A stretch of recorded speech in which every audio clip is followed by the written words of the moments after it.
Hello hi welcome नमस्ते। मेरा नाम ऋतिक और आज हम फिर से बात करने वाले हैं एक और इंटरेस्टिंग कंसेप्ट की। तो ये वीडियो उन बच्चों के लिए मोस्ट इंपॉर्टेंट होने वाली है जिनका या तो बीए प्रोग्राम में थर्ड सेमेस्टर का एग्जाम है या फिर जिनके पास सब्जेक्ट है इंटरमीडिएट माइक्रो इकोनॉमिक्स। तो शुरू करते हैं लेसन नंबर 6 की एक और इंपॉर्टेंट वीडियो जहां पे हम बात करने वाले लेसन नंबर 6 के एक और इंपॉर्टेंट कंसेप्ट जिसका नाम क्या है, आइसोक्वेंट्स यानी कि पॉल्यूशन बिहेवियर एंड मार्केट्स के ऊपर हमने इंट्रोडक्शन कर लिया था। ठीक है, और इस चैप्टर के हमने 2 वीडियोस अपलोड भी कर दी हैं ऑलरेडी। आई बात समझ में? हाँ, जिन भी बच्चों को इस सीरीज के या फिर इस सब्जेक्ट के नोट्स परचेज करने हैं वो आराम से इस नंबर से नोट्स ले सकता है। अब कुछ बच्चों की क्वेरी है, पहले उस पर बात कर लेते हैं। पहला न्यूमेरिकल्स को लेकर भैया कितने क्वेश्चंस न्यूमेरिकल के आएंगे। कई बोल रहे हैं कमेंट में 90% आएंगे, कई बोल रहे हैं 10% आएंगे। भाई देखो, चिंता मत करो, आज जो है 25 तारीख है। सबसे पहले तो फिर happy Christmas to all of you. अब इसके बाद हम क्या बात करेंगे, अब देखो 25 तारीख की नाइट को मैं वीडियो शूट कर रहा हूं और ये जितनी भी वीडियो शूट करूंगा ये मैं आज की रात लेसन नंबर 6 की आखिरी वीडियो होगी, यानी कि हमारा थ्योरी वाला कंसेप्ट इस वीडियो में कवर हो जाएगा। तो आने वाली वीडियोस यानी कि 4-5 दिन जो वीडियो शूट करूंगा वो न्यूमेरिकल क्वेश्चंस के ऊपर ही होंगे। ठीक है, और मेरे हिसाब से देखो आपकी बुक में ना न्यूमेरिकल के ऊपर कुछ खास कंटेंट है नहीं, सिर्फ फॉर्मूले हैं, अदर टॉपिक के ऊपर ग्राफ्स हैं, पर न्यूमेरिकल कंटेंट इस टॉपिक के ऊपर वो बहुत ज्यादा कम है। तो मैं इसलिए अनुमान लगा के चल रहा हूं कि ज्यादा न्यूमेरिकल्स नहीं पूछे जाएंगे। फिर अगर न्यूमेरिकल्स पूछे जाते हैं तो मैं प्रीवियस ईयर क्वेश्चंस पेपर्स पहले ही सोल्व करवा चुका हूं अगले आने वाले 5 दिनों में। अभी बात समझ में? तो आपको उनमें भी कोई किसी भी प्रकार की दिक्कतें नहीं आएंगी। ठीक है, तो शुरू करते हैं आज की वीडियो। घबराने की कोई जरूरत नहीं है, पैनिक करने की कोई जरूरत नहीं है, बस आप ध्यान से पढ़ दे रहिए। ठीक है, अगर करवाया है इतनी मेहनत करके तो भाई मैं न्यूमेरिकल क्वेश्चंस भी करवाऊंगा ही। ठीक है, तो भी 5 दिन है तो टेंशन लेने की कोई भी दिक्कत जरूरत नहीं है। तो शुरू करते हैं आज की वीडियो जहां पे हम बात करते हैं आइसोक्वेंट्स। तो आइसोक्वेंट्स क्या होता है? It represent combinations of labour and capital the yield same amount of output. देखो हमने बहुत सारे ना इनपुट्स के ऊपर बात करी थी कि एक प्रोड्यूसर बहुत सारे इनपुट्स यूज करता है अपनी प्रोडक्शन को इंक्रीज करने के लिए, जिसमें मेनली 2 तरह के इनपुट सबसे इंपॉर्टेंट होते हैं। एक होता है कैपिटल, दूसरा होता है लेबर। क्योंकि बाकी चीजें कहीं ना कहीं कैपिटल के अंदर आती हैं। ऐसे मान लो अगर कोई बिजनेसमैन टेक्निक यूज करता है, एडवांस टेक्निक यूज करता है, एडवांस मशीनरी यूज करता है, तो कहीं ना कहीं इसका मतलब क्या कर रहा है, कैपिटल खर्च कर रहा है लेबर को लगाने की बजाय। आई बात समझ में? तो मेनली 2 ही फंक्शन सबसे इंपॉर्टेंट होते हैं, एक होता है कैपिटल, एक होता है लेबर। तो आज हम इन दोनों के ऊपर अलग तरह के कॉम्बिनेशंस के ऊपर बात करने वाले हैं। ठीक है, तो आइसोक्वेंट्स क्या दिखाता है? ये रिप्रेजेंट करता है कॉम्बिनेशंस किसके, लेबर के और कैपिटल के, that yield same amount of output, जो एक ही तरह का आउटपुट लेके आता है। ये हमारे पास एक आइसोक्वेंट ग्राफ। ये ग्राफ पता है क्या शो करता है कि अगर आप इस रीजन को छोड़ दो, इस रीजन को छोड़ दो, इसके अलावा प्रोड्यूसर हर जगह अनप्रॉफिटेबल है। अब बात है ये कैसे पॉसिबल है, वो मैं आपको एक्सप्लेन करता हूं। देखो कई जने ये समझते हैं बिजनेस के अंदर कि अगर हम कैपिटल इंक्रीज कर दे तो हमारा प्रॉफिट इंक्रीज हो जाएगा, अगर हम लेबर इंक्रीज कर दे तो हमारा प्रॉफिट इंक्रीज हो जाएगा। भाई बिल्कुल जरूरत नहीं है। आई बात समझ में? दोनों का एक रीजनेबल अमाउंट में होना बहुत जरूरी है। सपोज को मैं एक एग्जांपल लेता हूं, एक कंपनी है, ठीक है, एक कंपनी है, वो एक मशीनरी यूज करती है, एक मशीनरी यूज करती है किसी भी प्रोडक्ट को बनाने के लिए।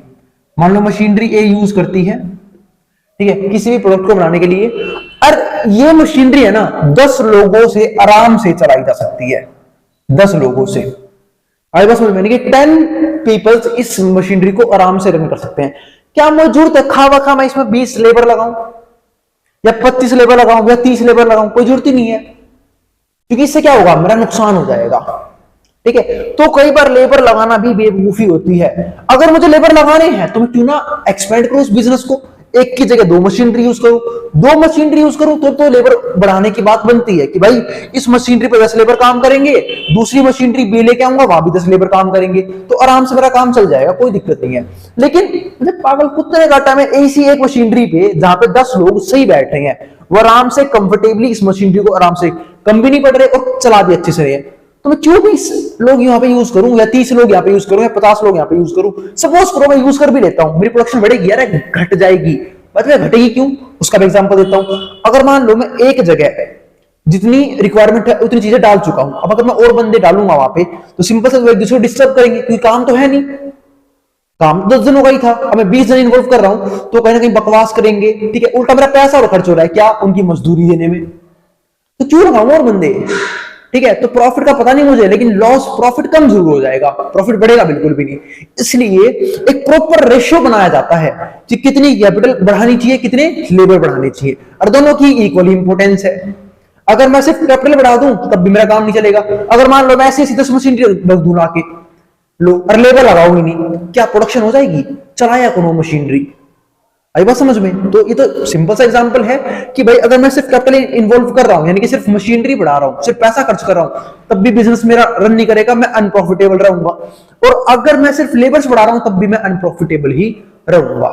ठीक है, तो ये था हमारा आइसोक्वेंट कर्व, ये दिखाता है कि एक रैशनल प्रोड्यूसर को, क्योंकि हम इस पूरे चैप्टर में लेसन नंबर 6 में प्रोड्यूसर को बात कर रहे हैं, एक रैशनल प्रोड्यूसर को लेबर और कैपिटल किस कॉम्बिनेशन में यूज करने चाहिए कि उसका प्रॉफिट लगातार बरकरार रहे, यानी कि बढ़ता रहे पर कम ना हो। ठीक है, अब समझते हैं marginal rate of technical substitution. अगर मैं इस टेक्निकल वर्ड को हटा दूं तो एमआरएस सब लोगों ने पढ़ा था इसी सीरीज के अंदर, है ना। मार्जिनल रेट ऑफ सब्स्टिट्यूशन आप सब लोगों ने पढ़ा था, उम्मीद है आप लोगों ने बिल्कुल डीपली पढ़ा होगा। ठीक है, ताकि आपको एग्जाम में किसी भी तरह की दिक्कत ना आए। और जो बच्चे बोल रहे हैं थ्योरी वाला कंसेप्ट कम आएगा, या फिर कई चैनल वालों ने दिखा कई क्वेश्चन पेपर आया, देखो पेपर एक 22 तारीख को भी हुआ था, कोई दिक्कत नहीं है, मैं उस क्वेश्चन पेपर को भी सोल्व करवाऊंगा, क्योंकि बच्चों ने बोला भी था कि कईयों का एग्जाम काफी अच्छा गया। ठीक है, और भाई जिनका एग्जाम हो गया हो और वो बच्चे ये वाली वीडियो देख रहे हो, तो कृपया करके वो क्वेश्चन पेपर मेरे फोन नंबर पर व्हाट्सएप कर देना। जिनके पास भी हो वो क्वेश्चन पेपर, तो व्हाट्सएप नंबर आपको दे ही रखा है, नोट्स के लिए भी यही है, पेमेंट के लिए भी यही है, तो आराम से इस व्हाट्सएप नंबर पे मेरे को वो क्वेश्चन पेपर व्हाट्सएप कर देना जो 22 तारीख को हुआ था। ठीक है, मैं उसको भी सोल्व करवा दूंगा, और नहीं मिल रहा कोई नहीं, मैं अपना पे अरेंज कर लूंगा। ठीक है, मैं उसको भी सोल्व करवा दूंगा 30 तारीख से पहले पहले, यानी कि जब भी आपका पेपर होगा। आज हमारा जो 25 तारीख है, तो आज मैं रात को शूट कर रहा हूं, तो कल तक ये वीडियोस अपलोड होंगी। ठीक है, तो उसमें तो हमारा सारा थ्योरी वाला कंसेप्ट कवर हो जाएगा, लेसन नंबर 1 से लेसन नंबर 6 तक। और आने वाली वीडियोस में हम सिर्फ और सिर्फ प्रैक्टिकल क्वेश्चंस, एग्जाम में आए हुए क्वेश्चंस को ही डिस्कस करेंगे कि कैसे उनके आंसर हमें देने हैं। और साथ साथ जो हमारी सीरीज पीए चल रही है optimization methods for economic analysis, उस पर काम करना शुरू कर दूंगा। तो अब देखते हैं आगे। तो marginal rate of technical substitution की मैं बात कर रहा हूं। अब तो एमआरएस की मैंने बात करी थी, मार्जिनल रेट ऑफ सब्स्टिट्यूशन की। उसमें क्या था कि हम पहले बात करते हैं, वही वाला है ना, पहले वाला याद करते हैं कि कंज्यूमर को अगर एक चीज की कंजप्शन बढ़ानी है तो दूसरे की कम करनी पड़ेगी। क्यों? क्योंकि उसके पास रिसोर्सेज यानी कि इनकम लिमिटेड है। तो भाई कौन सा बिजनेसमैन के पास भंडार लगा हुआ है पैसों का, उसके पास तो लिमिटेड ही पैसा है। तो यहां पे उसको भी चॉइस करनी पड़ती है कि क्या बढ़ाऊं, लेबर बढ़ाऊं या कैपिटल बढ़ाऊं। कैपिटल बढ़ाने से प्रॉफिट बढ़ेगा या लेबर लगाने से प्रॉफिट बढ़ेगा, तो उसको भी ये सोचना पड़ता है। तो वो जो कॉम्बिनेशंस यूज करता है ना, वो जो चेंजेस यूज करता है, क्योंकि अगर वो लेबर बढ़ाएगा उसे कैपिटल अपनी कम करनी पड़ेगी, यानी कि मशीनरी कम यूज करेगा वो, तो एक की प्रोडक्शन अपना भी कम, एक की कंजप्शन अपना भी कम कर देगा उसका बिजनेस। और अगर वो मशीनरी ज्यादा यूज करता है उसे लेबर कम यूज करनी पड़ेंगी, क्योंकि उसके पास कैपिटल यानी कि एक प्रोड्यूसर की रिसोर्स लिमिटेड है। ठीक है, अब तो यहां समझते हैं। तो marginal rate of technical substitution यानी कि MRTS is a number of capital required, यानी कितना capital required to be given up, कितना कैपिटल आपको देना पड़ेगा for using additional units of labour, कि अगर आप लेबर की प्रोडक्शन, लेबर अपने बिजनेस में इंक्रीज करना चाहते हैं तो आपको कितना कैपिटल आपकी जेब से खर्चा करना पड़ेगा, देना पड़ेगा। इसको क्या बोलते हैं? MRTS. It can be measured as positive value of slope of isoquants, इसको हम बोलते हैं positive value slope of isoquants. एक बार मैंने आइसोक्वेंट्स के ऊपर एक कुछ चीज छोड़ दी, मान लो मैं इस ग्राफ को डिस्कस करता हूं, ध्यान से समझना एक बात को, कि मान लो ये A1 बंदा है, ये A1 पॉइंट था हमारा, ये A1 पॉइंट है और ये हमारा A2 पॉइंट है, दोनों है सेम आइसोक्वेंट्स पे। अगर दोनों सेम आइसोक्वेंट्स पे है तो कहीं ना कहीं इस बात का मतलब क्या है कि Q1, अगर मैं Q की बात करूं यानी कि 100 क्वांटिटी प्रोड्यूस हो रही है, तो अगर मैं A1 पॉइंट की बात करूं तो भाई ये लेबर कम लगा रहा है। A2 की बात करूं ये लेबर ज्यादा लगा रहा है, देखा ना लेबर की क्वांटिटी यहां पे कम है यहां पे ज्यादा है, लेकिन प्रोडक्शन सेम लेवल की हो रही है। क्यों? क्योंकि है ही सेम आइसोक्वेंट्स पे। पर फर्क क्या है इनमें कि A1 में मैं एक चीज देखूं तो ये कहीं ना कहीं कैपिटल ये यूज कर रहा है और A2 भी कैपिटल सेम यूज कर रहा है, यानी कि A2 को कहीं ना कहीं लॉस हो रहा है। देखो ध्यान से, आप अगर मैं बात करूं A1 की, इस पॉइंट की बात ध्यान से समझना, ये हमारा कैपिटल यानी कि लेबर कैपिटल का ग्राफ है। तो अगर मैं इस पॉइंट की बात करूं, कैपिटल ये भी है, ये भी इतना यूज कर रहा है, मान लो 10K है, ये भी 10,000 रुपए यूज कर रहा है, लेबर ये यूज कर रहा है A2 भी, पर ये पता नहीं कहां से आया महानस्ती, ये भी 10 के यूज कर रहा है लेकिन ये लेबर फालतू यूज कर रहा है, पर भाई की प्रोडक्शन फिर भी नहीं बढ़ रही, प्रोडक्शन वहीं की वहीं है। तो हमने क्या समझा कि अगर वो इस पॉइंट के बाहर चला गया, वो अनप्रॉफिटेबल है, क्या फायदा वो उसके लेबर बढ़ाने का, प्रॉफिट तो बढ़ नहीं रहा उसका, प्रॉफिट तो भी सेम है, ठीक है, बस और कैपिटल दोनों की सेम है। इस भाई ने लेबर कम लगा रखी है, ये भी उसी प्रॉफिट के मजे ले रहा है, और इसने कैपिटल ज्यादा रखी है, ये भी उसी प्रॉफिट के मजे ले रहा है, ठीक है। तो ये दोनों में क्या हो रहा है, नुकसान हो रहा है, आई बात समझ में। तो कहीं ना कहीं हमारे A2 भाई को नुकसान झेलना पड़ रहा है। लेकिन अगर मैं बात करूं इसी A3 पॉइंट की, A3 पॉइंट की मैं बात करता हूं, तो A3 पॉइंट में लेबर मान लो है ये 5 लेबर यूज कर रहे हैं, ठीक है, A3 पॉइंट पे। तो A3 पॉइंट पे कैपिटल तो यूज हो रही है ये वाली इसकी, पर A3 की कंपैरिजन किससे करूं, A3 कंपैरिजन कर, हाँ A1 से कंपेयर कर लेते हैं। तो A1 पे हमारा देखो दोनों का ये लेवल सेम है, क्या कि 5 लेबर यूज कर रहे हैं। अगर मैं A1 और A3 को कंपेयर करूं तो दोनों 5 लेबर यूज कर रहे हैं, लेकिन ये यूज कर रहा है 10 के, और A3 कितना यूज कर रहा है, वो यूज कर रहा है, मैं तो भाई साहब बिजनेस को ऊंचाइयों पे लेके जाऊंगा कैपिटल बढ़ा के, ये यूज कर रहा है भाई 100 के, मान लो 1 लाख रुपए यूज कर रहा है, ये क्या है, प्रॉफिट तो सेम ही है, सेम ही उस पे है आईसो पॉइंट लेवल पे, क्या है, प्रॉफिट दोनों का सेम ही है। ये भाई 10,000 में सेम प्रॉफिट कमा रहा है, ये भाई 1 लाख में सेम प्रॉफिट कमा रहा है, तो समझदार कौन है, 10,000 वाला। कि भाई अगर मैंने अपने रिसोर्स बढ़ाए हैं तो मेरा प्रॉफिट तो बढ़ना चाहिए, तो ये बात होगी। एक कंज्यूमर सोच रहा है मैं ज्यादा पैसे खर्च करूंगा, वो कम पैसे खर्च कर रहा है, मेरे को फालतू सेटिस्फैक्शन मिलेगा, दोनों का लेवल सेम है, फायदा क्या फिर रिसोर्स बढ़ाने का, आई बात समझ में। तो आइसो क्वेंट्स हमें ये समझाता है कि जब तक कंज्यूमर इस ब्रैकेट के, प्रोड्यूसर इस ब्रैकेट के अंदर है, ठीक है, तब तक वो प्रॉफिटेबल है, वरना वो अनप्रॉफिटेबल हो जाएगा। तो isoquants and unprofitable input of combination वो ये दिखाता है, आई बात समझ में, ध्यान रखना इस चीज का। जैसे इसके बाहर चला गया वो अनप्रॉफिटेबल हो गया, दोनों केस में अनप्रॉफिटेबल था, यहां भी और यहां भी। तो उम्मीद है समझ में आ गया होगा आइसो क्वेंट ग्राफ को रीड कैसे करते हैं। अब आते हैं हम अपने वापस उस टॉपिक पे, MRTS पे। तो MRTS क्या शो करता है कि भाई एक सिंपल सी बात है, प्रोड्यूसर के पास रिसोर्सेज लिमिटेड है, तो अगर उसको लेबर इंक्रीज करनी है, कैपिटल कम करनी पड़ेगी, ठीक है। तो जो वो लेबर बढ़ाने के लिए कैपिटल सैक्रिफाइस करता है उसको हम बोलते हैं MRTS। उसी का उसका स्लोप जो होता है वो पॉजिटिव होता है, हमने इसके ऊपर बात कर ली है। अब MRTS को बारे में एक और चीज समझते हैं। MRTS diminish along an isoquant as marginal productivities of input decreases। अगर marginal productivity जो है वो डिक्रीज कर रही है with its more and more usage in production, अगर हम उसको ज्यादा से ज्यादा प्रोडक्शन करते हैं तो, ठीक है, तो MRTS क्या होता है, डिक्रीज करता है। अब इसको समझते हैं इस ग्राफ को, ये हमारा है एक तरह से ग्राफ डिक्रीजिंग MRTS का, समझाता हूं कैसे। देखो MRTS का फॉर्मूला ये रहा, डेल्टा की अपॉन डेल्टा एल। डेल्टा की का मतलब क्या होता है, change in capital, delta L का मतलब चेंज इन लेबर।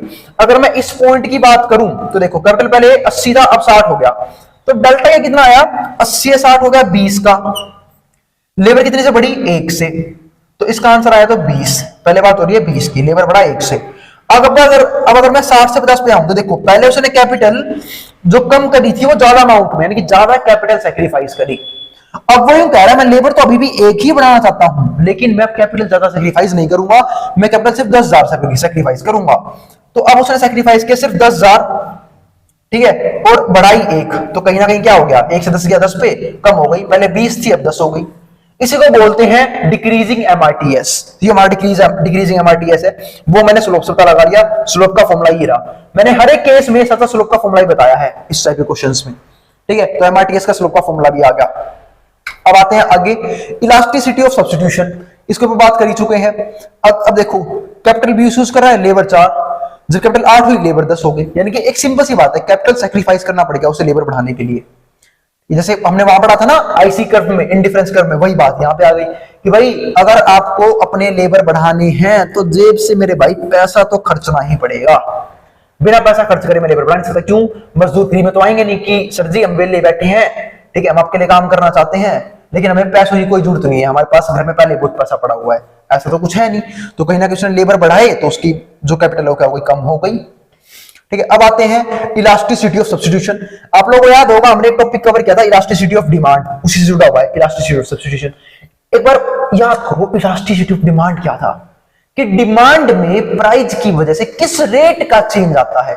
ऐसे ही इलास्टिसिटी ऑफ सब्स्टिट्यूशन मतलब क्या है कि यहां पे कैपिटल सैक्रिफाइस की वजह से लेबर में किस रेट का चेंज आता है, यानी कि किस डिग्री से चेंज आता है। देखो यहाँ पे elasticity of substitution measures the degree of ease with which inputs can be substituted with each other along isoquants। इसका मतलब ये है कि भाई जब हम एक चीज को सैक्रिफाइस करते हैं किसी दूसरी चीज के लिए तो किस रेट से सैक्रिफाइस कर रहे हैं।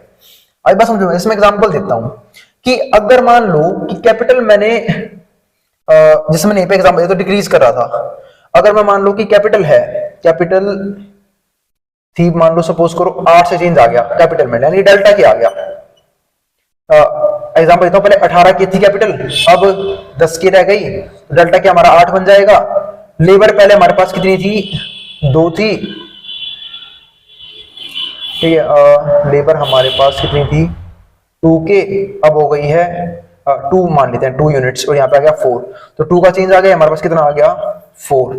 तो यहाँ पे तो ये मतलब हो गया कि भाई अगर ये पॉजिटिव आ रहा है यानी कि बड़ा आंसर आ रहा है तो हम ये समझ लेंगे कि कैपिटल लेबर का गेन कैपिटल सैक्रिफाइस से ज्यादा है, ठीक है। लेकिन अगर मान लो कि हमें कैपिटल से फालतू, ठीक है, लेबर से फालतू कैपिटल पसंद है, तो हम क्या बोलेंगे कि हम कैपिटल को कम सैक्रिफाइस करेंगे, लेबर को ज्यादा सैक्रिफाइस करेंगे। आई बस मतलब कैपिटल को ज्यादा सैक्रिफाइस करेंगे, लेबर ज्यादा लेंगे। देखो दो ही केस बनते हैं, या तो कंज्यूम प्रोड्यूसर दो ही तरीके से सोचता है कि या तो वो कैपिटल कम सैक्रिफाइस करेगा, ठीक है, और क्या नाम है मतलब लेबर के लिए कम सैक्रिफाइस करेगा और वो मशीनरी ज्यादा यूज करेगा, या फिर वो सोचता है कि कैपिटल ज्यादा सैक्रिफाइस करूंगा, लेबर ज्यादा लगाऊंगा।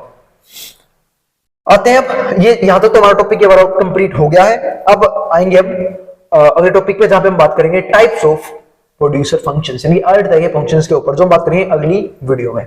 आई बात समझ में? तो मिलते हैं फिर अगली वीडियो में। अगर वीडियो पसंद आई हो तो वीडियो को लाइक किए बिना मत जाना और चैनल को सब्सक्राइब भी कर लेना। आई बात समझ में? ऐसी वीडियोस के लिए जिसको जो उतारना वो उतार ले, मैं हट रहा हूं बोर्ड के सामने से।